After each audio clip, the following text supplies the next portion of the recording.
একটি শান্ত গ্রামের নদী ঘেঁষে দুই বোন বাস করত। বড় বোন যশোদার স্বামী অনেক দিন ধরে অসুস্থ ছিলেন, যার কারণে তাদের ঘরের অবস্থা খুব একটা ভালো ছিল না। যশোদা প্রতিদিন তার ছোট বোন সুলেখার বাড়িতে কাজ করতে যেত। সুলেখার বিয়ে হয়েছিল এক মস্ত বড় ব্যবসায়ীর সাথে, কিন্তু সুলেখা ছিল ভীষণ কৃপণ এবং লোভী একজন নারী। সকালবেলা যশোদা তাড়াতাড়ি নিজের ঘরের কাজ শেষ করে সুলেখার বাড়িতে পৌঁছায়। আরে বড় দিদি, আজ আবার দেরি করলেন? সকালবেলায় বড় বাড়িতে কত কাজ পড়ে থাকে, আর আপনি নিজের ঘরে আরাম করে বসে থাকেন। আপনার তো ঠিক সময়ে আসা উচিত ছিল, তাই না? যাই হোক, এখন যখন এসেই পড়েছেন, কাজ শুরু করুন। ক্ষমা করিস বোন, আমার ছেলে গোপাল সারা রাত পেটে ব্যথার কারণে কাঁদছিল। ওকে সামলাতে গিয়েই একটু দেরি হয়ে গেল। আমি এখনই দ্রুত সব কাজ সেরে দিচ্ছি। ঠিক আছে, প্রথমে উঠান আর ড্রয়িং রুমটা ভালো করে পরিষ্কার করুন। ঘর যেন আয়নার মতো চকচক করে। তারপর রান্নাঘরে গিয়ে সব বাসন মেজে দেবেন। মনে রাখবেন, কাজে যেন কোনো ত্রুটি না থাকে। যশোদা তখনই কাজে লেগে যায়। সে প্রথমে উঠান পরিষ্কার করে, তারপর সব ঘরে ঝাড়ু ও মোছা দেয়। ঘরের কোণা কোণা সে ঝকঝকে করে তোলে।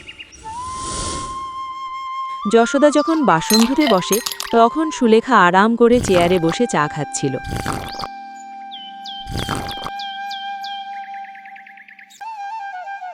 আচ্ছা শুনুন দিদি, সব কাজ তো প্রায় শেষই করেছেন। এখন একটু এদিকে দেখুন। এই বস্তাটা থেকে ভালো চালগুলো বেছে পরিষ্কার করে দিন। ভাঙা চাল আর ময়লাগুলো আলাদা করে রাখবেন। আমার বাড়িতে শুধু সেরা চালই রান্না হয়, বুঝেছেন? এরপর জলদি রান্নাঘরে গিয়ে দুপুরের খাবার তৈরি করে দেবেন। যশোদা নিঃশব্দে বসে চাল পরিষ্কার করতে থাকে। তার মনে একটা আশা ছিল। সুলেখা বলেছিল সে কোনো টাকা দেবে না, কিন্তু কাজের বিনিময়ে চাল বা খাবার দেবে। যশোদা ভাবছিল আজ হয়তো কিছু ভালো চাল সে ঘরে নিয়ে যেতে পারবে। সুলেখা, তুই যেমনটি বলেছিলি আমি ভালো চাল আর ভাঙা চালগুলো আলাদা করে দিয়েছি। তুই একবার দেখে নে। যশোদা সব কাজ শেষ করে যখন বাড়ি ফিরতে যায়, তখন সুলেখা তাকে থামায়। দাঁড়ান দিদি, এই নিন, এগুলো ভাঙা চাল। আমার বাড়িতে তো এসব কেউ খায় না, তাই আপনিই নিয়ে যান। আপনাদের ঘরে তো এসব অনায়াসেই খেয়ে নেবেন। সুলেখা কিছু ভাঙা চাল একটা থলিতে ভরে যশোদাকে ধরিয়ে দিল।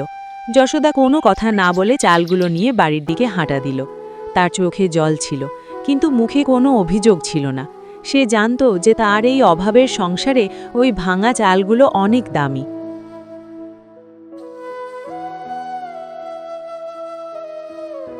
যশোদা সেই চাল রান্না করে তার অসুস্থ স্বামী ও ছেলেকে খাওয়ালো।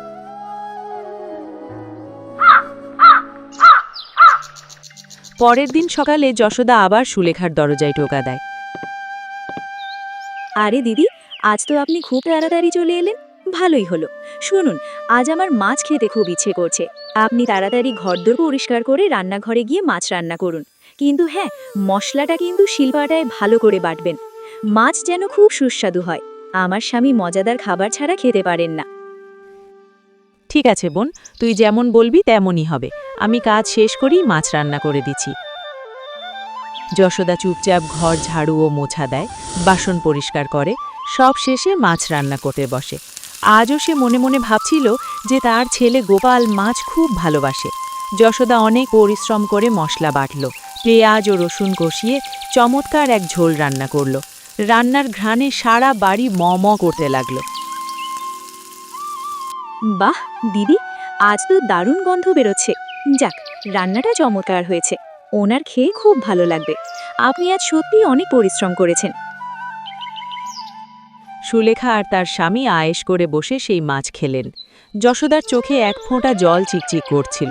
সে ভাবছিল হয়তো আজ সুলেখা তার খেলের জন্য সামান্য একটু মাছ দেবে। বিকেলবেলা যখন যশোদা বাড়ি ফিরতে যায়, দাঁড়ান দিদি, আজ আপনার জন্য কিছু আছে। এই নিন, গত রাতের বেঁচে যাওয়া কয়েকটা রুটি আর একটু গলে যাওয়া সবজি পড়ে আছে। আপনি এগুলো নিয়ে যান এবং বাড়ি গিয়ে গরম করে খেয়ে নিন। যশোদা কোনো অভিযোগ ছাড়াই সেই বাসি খাবার নিয়ে বাড়ির পথে রওনা হলো। এভাবে দিন কাটতে লাগলো। যশোদা প্রতিদিন কাজ করে, আর বিনিময়ে সুলেখা তাকে বাসি বা খারাপ খাবার দিয়ে বিদায় দেয়। একদিন সুলেখা বলল, শুনুন দিদি, কাল সকালে একটু জলদি আসবেন। আমার স্বামীর ব্যবসায় অনেক লাভ হয়েছে, তাই কাল আমরা একটা বিশেষ পুজোর আয়োজন করেছি। অনেক মেহমান আসবে, হরেক রকমের মিষ্টি আর খাবার তৈরি হবে। কাল আমার আপনার সাহায্য খুব দরকার। ঠিক আছে বোন, আমি কাল সকালেই চলে আসব এবং মন দিয়ে সব কাজ করে দেব।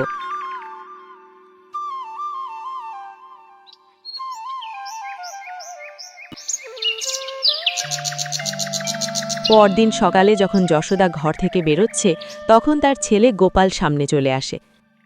মা, আজ তুমি এত সকালে কোথায় যাচ্ছ?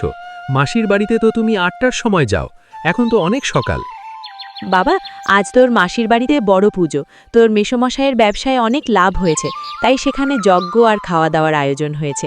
অনেক মেহমান আসবে, ভালো ভালো খাবার রান্না হবে, তাই আমাকে জলদি ডেকেছে। তাহলে মা, এত মানুষ আসবে, তাহলে মাসি আমাকেও ডেকেছে, তাই না? তুমি আমাকে সাথে নিয়ে যাচ্ছ না কেন? বাবা, আসলে তোর বাবার শরীরটা ভালো নেই তো, তুই চলে গেলে উনি ঘরে একা হয়ে পড়বেন, তাই তুই আজ ঘরেই থাক। ঠিক আছে মা, আজ মাসির বাড়িতে নিশ্চয়ই অনেক মিষ্টি হবে, উনি আমাদের জন্য দেবেন তো?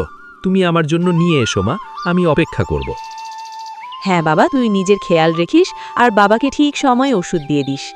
যশোদা তার ছেলেকে সান্ত্বনা দিয়ে বেরিয়ে গেল, কিন্তু সে মনে মনে ভাবছিল যে তার বোন সারা গ্রামকে দাওয়াত দিল, অথচ একবারের জন্যও বলল না যে ভাগ্নেকেও সাথে নিয়ে আসতে। যশোদা যখন সুলেখার বাড়ি পৌঁছল, দেখল সেখানে উৎসবের আমেজ। বড় বড় হাঁড়িতে রান্না চলছে, চারিদিকে পায়েস, লুচি, পোলাও আর মিষ্টির ঘ্রাণ।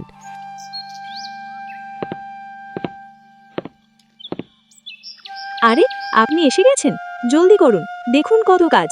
ঠাকুররা চলে এসেছে, আমার সব বাসন পরিষ্কার চাই। ওই কোনায় যে নতুন বাসনগুলো আছে ওগুলো বের করে মেজে ফেলুন, আজ যেন কোনো কমতি না থাকে। প্রথমে বাড়ির বাইরে ঝাড়ু দিন, তারপর যেখানে খাওয়া দাওয়া হবে সেই জায়গাটা ঝকঝকে করে দিন। ঠিক আছে বোন, আমি সব করে দিচ্ছি, তুই চিন্তা করিস না, অভিযোগের কোনো সুযোগ দেব না।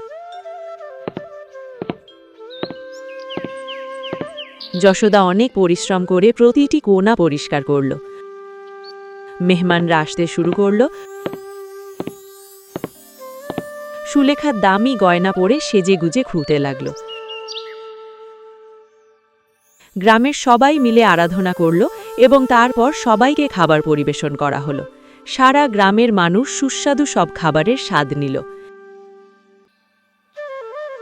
মেহমানরা চলে যাওয়ার পর বাড়িতে নীরবতা নেমে এলো, তবে তখনও অনেক খাবার আর মিষ্টি রয়ে গিয়েছিল। আরে দিদি, আজ ভগবানের কৃপায় অনেক বড় আয়োজন সফল হলো।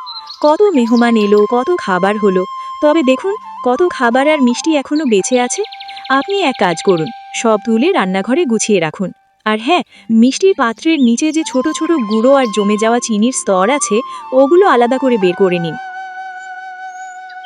যশোদা মাথা নিচু করে ক্লান্তিহীনভাবে সব মিষ্টি আর খাবার রান্নাঘরে গুছিয়ে রাখল। সুলেখা তার ঘরের ভেতরে একটা পুঁটলি নিয়ে দাঁড়িয়েছিল। সে যশোদাকে ভেতরে ডাকল। এই নিন দিদি, এটা আপনার জন্য। বড় পাত্রে মিষ্টির যে ভাঙা ছোট টুকরোগুলো ছিল আর কিনারায় যে চিনি লেগেছিল, এগুলো আপনি নিয়ে যান, আপনার ছেলেকে খাওয়ান। কেননা আমার বাড়িতে এসব আবর্জনা কেউ খায় না। যশোদা চুপচাপ সেই থলিটা নিল এবং নিজের বাড়ির দিকে রওনা হলো। আজ সে একটি শব্দও করল না। সে বুঝে গিয়েছিল যে তার নিজের বোনের মনে মানবতা বলে কিছু নেই। যশোদা কাঁদতে কাঁদতে পথ চলতে শুরু করল। হে ঈশ্বর, আজ আমি শেষবারের মতো তোমার কাছে সহায় চাইছি। এই অভাব আর অসহায়ত্ব আমি আর সহ্য করতে পারছি না। প্রতিদিনের এই অপমান আমার মনকে পাথর করে দিয়েছে। যদি তোমার আমার উপর সামান্য দয়া থাকে, তাহলে আমার প্রাণ কেড়ে নাও, যাতে এই যন্ত্রণার শেষ হয়। আমার সন্তান আজ আমার চোখে জল দেখতে পারবে না। সেই অবোধ শিশু আমার জন্য অপেক্ষা করছে যে মা মিষ্টি আনবে, কিন্তু আমি তো শুধু চিনির গুঁড়ো আর ভাঙা মিষ্টির টুকরো নিয়ে যাচ্ছি। আমি তাকে কি জবাব দেব? বলে দেব যে তোর মা অন্যের এঁঠো থালা পরিষ্কার করে, বিনিময়ে এই উচ্ছিষ্ট পায়? হে বিধাতা, আমাকে এই দুঃখ থেকে মুক্তি দাও। যশোদার প্রতিটি দীর্ঘশ্বাস আকাশ পর্যন্ত পৌঁছল। হঠাৎ সেখানে এক অদ্ভুত আলো ছড়িয়ে পড়ল। যশোদার মনে হলো কোনো এক অলৌকিক শক্তি তাকে মানসিক শান্তি দিচ্ছে। সে কাঁদতে কাঁদতে নিজের বাড়ির দিকে রওনা হলো। বাড়ির বাইরে তার ছেলে গোপাল বসে তার জন্য অপেক্ষা করছিল।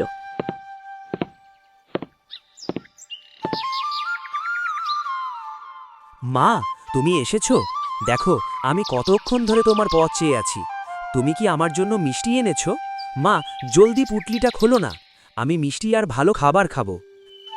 যশোদা কাঁপা কাঁপা হাতে সেই থলিটা খুলল, আর তখনই এক চমৎকার অলৌকিক ঘটনা ঘটল। সেই থলির ভেতরে ছিল হরেক রকমের রঙিন মিষ্টি, লাড্ডু, জিলাপি, কচুরি আর সব সুস্বাদু খাবার। গোপাল খুশিতে লাফিয়ে উঠল এবং তৃপ্তি করে খেতে লাগল। হে ঈশ্বর, এটা কিভাবে সম্ভব? আমি তো শুধু চিনির গুঁড়ো এনেছিলাম। এই তাজা মিষ্টি আর খাবার কোথা থেকে এলো? যশোদা বুঝতে পারছিল না এই ঘটনা কিভাবে ঘটল।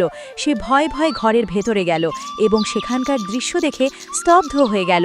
তার জরাজীর্ণ ঘরটি সোনা রূপায় ভরে গেছে।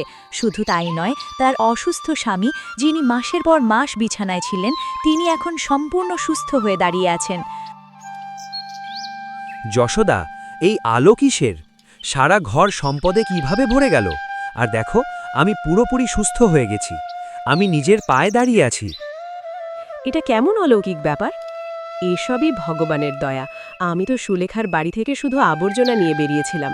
পথে আমি ঈশ্বরের কাছে আমার সব দুঃখের কথা বলেছি। আমি তো মৃত্যু চেয়েছিলাম, কিন্তু তিনি আমার ডাক শুনেছেন এবং আমাদের জীবন বদলে দিয়েছেন। সেই দিনের পর সব বদলে গেল। যে গরিব পরিবারটি শুধু ক্ষুধা আর চোখের জল দেখেছে, আজ তাদের জীবন খুশিতে ভরে গেছে। পরের দিনই যশোদা তার পরিবার নিয়ে গ্রামের এক বিশাল ও রাজকীয় বাড়িতে থাকতে চলে গেল। 3 দিন কেটে গেল। যশোদা এখন শান্তিতে বাস করছে। তার স্বামী আবার কাজ শুরু করেছেন।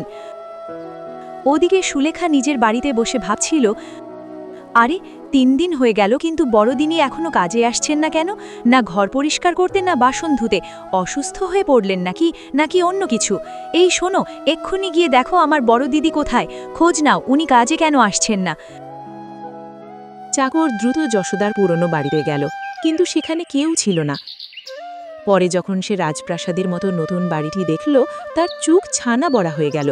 সে দেখল যশোদা খুব আয়েশ করে তার ছেলের সাথে বসে আছে, আর চারদিকে শুধু সম্পদ আর সম্পদ। চাকর দৌড়ে সুলেখার কাছে পৌঁছল। মালকিন, এ তো সর্বনাশ হয়ে গেছে। আপনার বড় দিদি তো রাতারাতি বড়লোক হয়ে গেছেন। ওনার ভর সোনাদানায় ভরা। ওনার স্বামীর অসুখও গায়েব হয়ে গেছে। মনে হচ্ছে ওনার কপাল খুলে গেছে। কি? এটা কিভাবে হয়? আমি যখন তাকে পাঠিয়েছিলাম তখন তো শুধু বেঁচে যাওয়া খাবারের টুকরো আর লেগে থাকা চিনি দিয়েছিলাম। তাহলে এত সম্পদ কোথা থেকে এলো? ওই ভিখারি এত ধনী কিভাবে হলো? আমাকে এই রহস্য জানতেই হবে। সেদিন সন্ধ্যায় যখন সুলেখার স্বামী বাড়ি ফিরলেন, তখন সুলেখার সব কথা তাকে বলল। শুনছেন আপনি, আমার বড় দিদি যশোদা হঠাৎ বড়লোক হয়ে গেছে। তার ভাঙা ঘর এখন প্রাসাদ, আর তার স্বামীর অসুখও সেরে গেছে। আমি বুঝতে পারছি না রাতারাতি এটা কিভাবে হলো। আরে বাহ, এটা তো খুব ভালো কথা। তোমার বোন অনেক কষ্ট করেছেন। তুমি নিজে গিয়ে ওনাকে জিজ্ঞেস করো কিভাবে এসব হলো। সুলেখা মনে মনে ঠিক করল সেই রহস্য উদ্ধার করবেই। সে তখনই তৈরি হলো এবং মনে মনে হিংসা নিয়ে যশোদার নতুন বাড়ির দিকে রওনা হলো।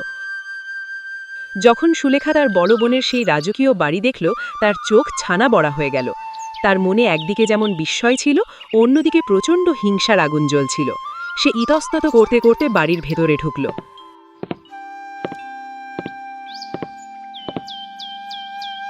আরে বড় দিদি, আপনি এতদিন কাজে আসছিলেন না।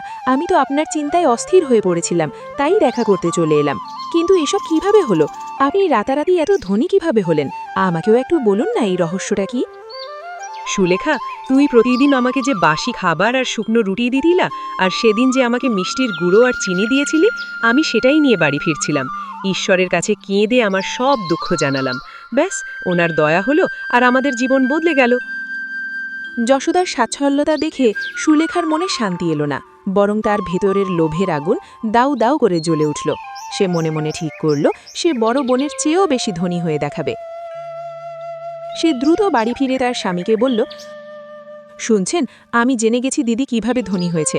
আমি যে খারাপ খাবারগুলো ওনাকে দিতাম, উনি সেগুলো দেখেই প্রার্থনা করেছেন। আর দেখুন, উনি প্রাসাদ পেয়ে গেছেন। এখন আমাদেরও তেমনটি করতে হবে।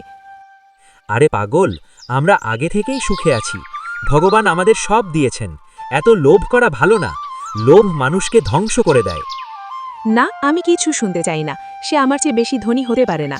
কাল পর্যন্ত আমার কাছে তার কোনো মূল্য ছিল না, আর আজ সে আমাকে ছাড়িয়ে গেল। এখন আমিও তাই করব যা সে করেছিল। স্বামী অনেক বোঝালেন, কিন্তু সুলেখার মাথায় লোভের ভূত চেপেছিল। পরের দিন দুপুরে সুলেখা যশোদার বাড়িতে গিয়ে কুম্ভীরাশ্রু ফেলতে লাগল। দিদি, আমাকে ক্ষমা করে দিন। আমি আপনার মন ভেঙেছি, তাই হয়তো আজ আমার স্বামীর ব্যবসায় অনেক ক্ষতি হয়েছে। এখন ঘর চালানো কঠিন হয়ে পড়েছে। আপনি কি আমার বাড়িতে কাজে রাখবেন? আপনি যেমন আমার বাড়িতে কাজ করতেন, আমিও তেমনি সব করে দেব। আরে সুলেখা, তুই কেন চিন্তা করিস? তুই আমার নিজের বোন, তোর কাজ করার কি দরকার বল? কত টাকা লাগবে, আমি তোকে সাহায্য করব। না দিদি, আমার টাকা লাগবে না। শুধু আপনি আমাকে কাজে রাখুন আর বিনিময়ে আমাকে খাবার দিয়েন। যশোদা সুলেখার মিথ্যে বুঝতে পেরেছিল, কিন্তু নিজের মহত্বের কারণে কিছু বলল না। পরের দিন থেকে সুলেখা কাজ করতে শুরু করল। তার মনে শুধু একটাই লক্ষ্য, সেই অলৌকিক ঘটনা ঘটানো। সুলেখা, এসেছিস? আজ ঘরে অনেক কাজ আছে, তুই একটু ঘর পরিষ্কার কর, আমি রান্নাটা দেখছি। হ্যাঁ দিদি, আপনি চিন্তা করবেন না। সারাদিন কাজ করার পর বিকেল হলে যশোদা এক থলিতে তাজা খাবার আর মিষ্টি নিয়ে এলো। এই নে সুলেখা, এই গরম তাজা খাবার আর মিষ্টি বাড়িতে নিয়ে গিয়ে বাচ্চাদের খাওয়াবি। না দিদি, আপনি আমাকে সেটাই দিন যা আমি আপনাকে দিতাম, বাসি পচা আর উচ্ছিষ্ট খাবার। আমি আপনার এই ভালো খাবার নেব না। যশোদা অবাক হয়ে গেল, কিন্তু সুলেখা জেদের কাছে হার মেনে শেষে বাসি খাবারই দিল। সুলেখা খুশিতে সেই খারাপ খাবার নিয়ে বাড়ি গেল। বেশ কিছুদিন ধরে এটাই চলতে লাগলো। সুলেখা ইচ্ছে করে খারাপ খাবার চাইতো। একদিন সে ভাবল, এখন অনেক দিন কাজ করা হয়েছে, আজ আমি তাই করব যা বড় দিদি করেছিল, আর ওসব কথা বলবো। তখন দেখব আমি কিভাবে সবার চেয়ে ধনী হই। লোভে পড়ে সুলেখার কদম দ্রুত হয়ে গেল এবং মিথ্যে কান্নাকাটি করে প্রার্থনা করতে লাগলো। ওগো দয়াময়, আমি খুব গরিব, আমার জীবন দুঃখে ভরা। আমি প্রতিদিন বড় বোনের বাড়িতে কাজ করি, কিন্তু সেই পাষাণ মহিলা আমাকে কখনো তাজা খাবার দেয় না, সব সময় বাসি রুটি ধরিয়ে দেয়। আমি খুব কষ্টে আছি, আমাকে মৃত্যু দাও। তখনই সেখানে এক গুরু গম্ভীর আর কঠোর আওয়াজ প্রতিধ্বনিত হলো। ওরে নির্বোধ নারী, তুই লোভে অন্ধ হয়ে গেছিস। তোর মনে তোর নিজের বোনের জন্য ঘৃণা আর হিংসা ভরা। আমি সব জানি। না না, আমি সত্যি বলছি। মিথ্যে বলিস না সুলেখা। তোর বোন তোকে সব সময় ভালো খাবার দিতে চেয়েছেন, কিন্তু তুই ইচ্ছে করে বাসি খাবার চেয়েছিস, যাতে তুই অলৌকিক কিছু ঘটাতে পারিস। তুই শুধু সম্পদের লোভে মৃত্যু চেয়েছিস। ঠিক আছে, তোর লোভই হবে তোর শাস্তি। ক্ষমা করুন, আমি লোভে পড়ে ভুল করেছি। আমি তোকে মেরে ফেলবো না, কিন্তু তোর এই অহংকার এখন মাটিতে মিশে যাবে। তুই গরিব হওয়ার নাটক করেছিলি না? যা, তোর রাজপ্রাসাদ এখন কুঁড়ে ঘর হয়ে যাবে, আর তোর সব সম্পদ মাটি আর পাথর হয়ে যাবে। এখন তুই বুঝবি আসল অভাব কাকে বলে। সুলেখা কাঁদতে কাঁদতে নিজের বাড়ির দিকে দৌড়ে গেল। সেখানে পৌঁছেই তার চিৎকার বেরিয়ে গেল। তার চমৎকার প্রাসাদ উধাও। সেখানে দাঁড়িয়ে আছে এক জরাজীর্ণ কুঁড়ে ঘর। তার স্বামী বাইরে মাথায় হাত দিয়ে বসে আছেন। সুলেখা, এ কি হয়ে গেল? আমাদের বাড়ি কুঁড়েঘর কিভাবে হলো? আমাদের সব সঞ্চয় পাথর হয়ে গেছে। বলো, তুমি কি করেছো? আমি লোভ করেছি, আমি দিদির প্রতি হিংসা করেছি, সব আমার দোষ। আমি বলেছিলাম সুলেখা, লোভ করো না। আজ তোমার জন্য আমার সারা জীবনের পরিশ্রম ধুলোয় মিশে গেছে। জানি না কোন পাপের শাস্তি আমি পাচ্ছি যে তোমার মতো লোভী নারী আমার জীবন সঙ্গিনী হয়েছে।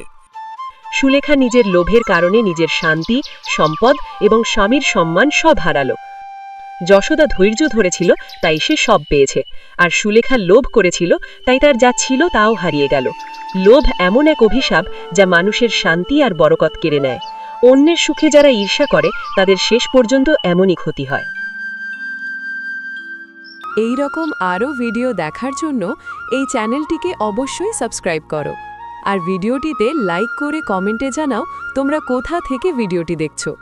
দেখা হবে পরবর্তী ভিডিওতে।